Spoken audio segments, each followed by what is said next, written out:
እንዴት ናችሁ የኢትዮጵያ ልጆች? ዛሬ ደግሞ ስለ አንድ የመጽሐፍ ታሪክ ነው የምነግራችሁ ይሄ ጣፋጭና አስተማሪ ታሪክ የተቀደደው መጽሐፍ ይሰኛል። ምን አልኳችሁ? የተቀደደው መጽሐፍ። እንግዲህ መጽሐፍ መቅደድ እንደማይገባ እናንተ ኢትዮጵያ ልጆች ጠንቅቃችሁ ታውቃላችሁ። መጽሐፍን በጥንቃቄ መያዝ እናንተ ደግሞ አንብባችሁ ሲጨርሱ ላላነበቡት እንዲያነቡ ማድረግ በጣም ተገቢ ነገር ነው። ታዲያ በኢትዮጵያ ውስጥ በአንድ መንደር እማማ የደስደስ የሚባሉ እናት ከልጃቸው ከብርሃኔ ጋር ቁጭ ብለው እንግዲህ ምግብ እየሰራሩ ነው። ልጃቸውም እያራገበች ናት። በዚህ ሁኔታ ቁጭ እንዳሉ እማማ የደስደስ ከተቀመጠው ሳንቲም ላይ አንሽና ሄደሽ እማዝሽን ፈጽም ያሏት ለልጃቸው። ልጅቷ ብርሃኔም ታዲያ ተንደርድራ ወደ ባለ ሱቁ የታዘዘችውን ልትገዛ ትሄዳለች።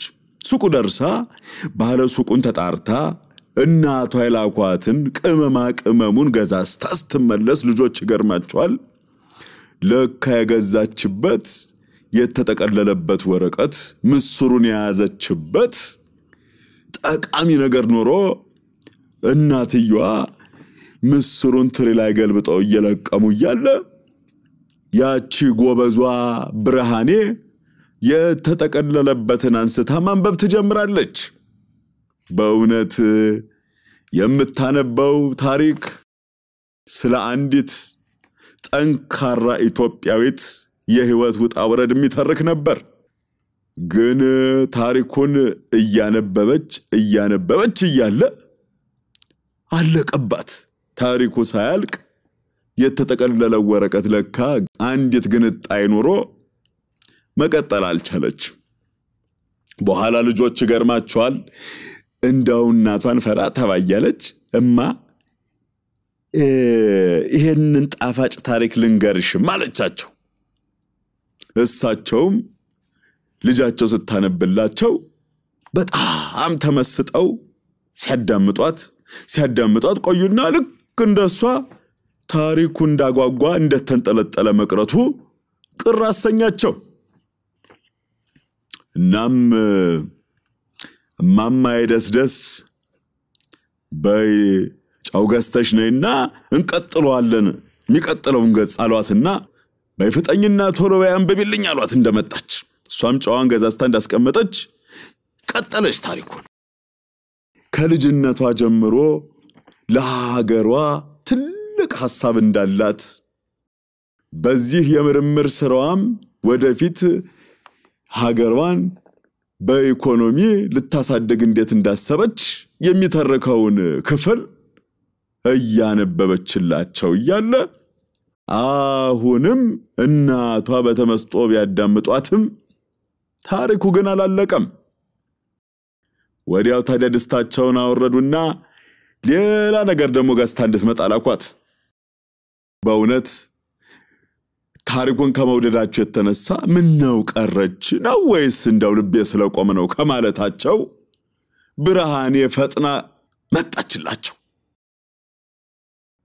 በኋላ ቶሎ ጥድፍ ብለው የገዛችውን አራገፉ። ለካ በርበሬ ኖሯል። ከጨዋታ ገብገለበጡትና በይቀጥልኛ የኔ ልጅ ታሪኩን ቀጥ ያሏት። እናት ታሪኩ መስጧቸው ፊታቸው እንደበራ ባለ ታሪኳ የመጀመሪያውን ትልቁን ሐሳቧን እንዴት አድርጋ አሳክታ የምርምር ስራዋን ለማቅረብ እንደምትተጋ የሚያሳየውን ክፍል ላይ ስትደርስ ልጃቸው ምንም እንኳን ንባቧ በጣም ግሩም ቢሆንም በርበሬው ግን በኃይል አስነጠሳት። አለች። እናት አይዞሽ ልጄ ብለው በለበሱት ሻርፕ ይገርማቸዋል በደረቡት ካባ ፊቷን አበሱትና ታሪኩ በእጅጉ ስለመሰጣቸው አረበርቼን የልጅ እስቲ ቀጥ ብሏትም አሁንም መልሳ አጥሽ አለች። ይገርማቸዋል የበርበሬው ብናኝ ታሪኩን እንዳስጨርሰው ደጋግሞ ያስነጠሳት ቢፈታተናትም እናቷ አሁንም ደጋግሞ ፊቷን በልብሳቸው እየጠራረጉላት በርበሬው ማስነጠሱን እየደጋገመ እንደምንም ብላ ማንበቧን ቀጠለች። ይገርማችኋል ልጆች ከበርበሬው ብታመልጥም ታሪኩ ግን አላለቀም። አሁን የባሰ ከስር ታሪኩ ይበልጥ እያጓጓ ስለመጣ አሁንም ሱፍ ገዝታ እንድትመጣ ንባቧንም እንድትቀጥል አደረጉ።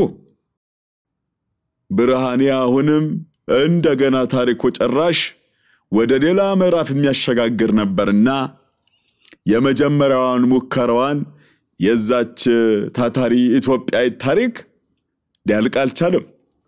ምን አለፋችሁ ልጆች ወረቀት በወረቀት ቢሆን ቤቱ ለፈንዲሻም የሆነንም በቆሎ ቢገዛ ታሪኩ ጭራሽ የባሰ እየጣፈጠ እንደገና ደግሞ ልብም እየሰቀለ መጨረሻውም እያጓጓ ሄደ። ታሪኩ በዋዛም ያልቅ አልነበረምና በይተነሽ አሏት። እንዴማ ታሪኩ እኮ አላለቀም አለቻቸው። አውቅ ያለ የኔ ልጅ ቢሆንም ነይ አሉና ሳንቲማቸውን ካስቀመጡበት ዘገን አደረጉና ልጆች ይገርማችኋል ከልጃቸው ጋር ጉዞ ጀመሩ። እንደው ምን ሆነ ይሆን መጨረሻው አያሉ አሳስቧቸዋል። ለካ ባለሱቁ ጋር ነበር የሚሄዱትና ልጆች ባለሱቁን ደግሞ ጎሽኔ ወንድም እነኚህን ሁሉ አንድ በአንድ ሳታስቀር ስጠኝ አሉት።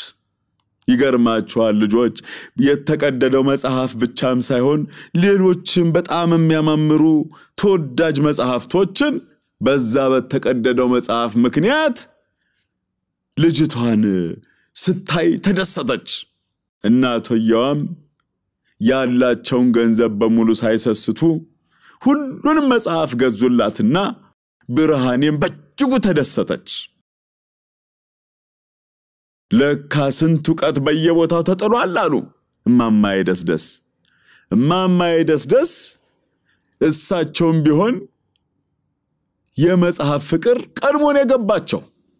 ብርሃኔ በተለየ ደግሞ የታላቁን ኢትዮጵያዊ ደራሲና ተርጓሚ ጳውሎስ ኞኞን የመጽሐፍ ፍቅር የወዳደቁ ነገሮችን ሁሉ ጥላያቸው ላይ ጽሑፍ ካለ እንደማያልፍ ገና በፊትም ቢሆን ታቅ ነበርና ለመጽሐፍ ልዩ ፍቅር አላት። ያች የተቀደደችዋ መጽሐፍ ምክንያት ሆና ልጆችዬ ብርሃኔ ብዙ መጽሐፍ አግኝታ ወደ ቤቷ በደስታ ተመለሰች እላችኋለሁ። እና መጽሐፍ ለሌሎች ተጨማሪ የዕውቀት ብርሃን ስለሚሆኑ እየተቀዳደዱ የትም መጣል የለባቸው። እኛም ደግሞ ያነበብኑን ላላነበቡት ማዋስ ይገባናል። በዓለም ላይ ካሉ ልጆች ውድ ነገሮች መካከል መጽሐፍ ትልቁን ቦታ ይይዛል። ይህ ሁሉ የዓለም ስልጣኔ የተገነባው ከማንበብ ከዕውቀትና ከመመራመር እንደሆነ በየጊዜው መምህራኖቻችሁም ይነግሯችኋል ብዬ አስባለሁ። እና ልጆችዬ ይሄ ሳምንት በተለይ መጽሐፍ የምታነቡበት መልካም ጊዜ ሆነላችሁ እላችኋለሁ። እንደ ሁሉ ጊዜው እናንተ ኢትዮጵያ ልጆች በዕውቀት ጎልብታችሁ ለሀገር ለወገናችሁ የምትበጁ እንድትሆኑ የታላላቆች ምክር መስማት ያስፈልጋችኋል። እንደገና ደግሞ ጸብና ጥላቻን ማስወገድ ይኖርብናል። እርስ በርሳችን መዋደድ ሰላም መፍጠር ይገባናል። ፈጣሪ ለኢትዮጵያ መልካሙን የምትፈጽሙላት ትሆኑ ዘንድ ይርዳችሁ። ሌላ ደግሞ አስተማሪ ታሪክ ይዤላችሁ በቀጣይ ጊዜ መጣለው። ለአሁኑ ደህና ቆዩልኝ የኢትዮጵያ ልጆች። አለቃ ገብረሃና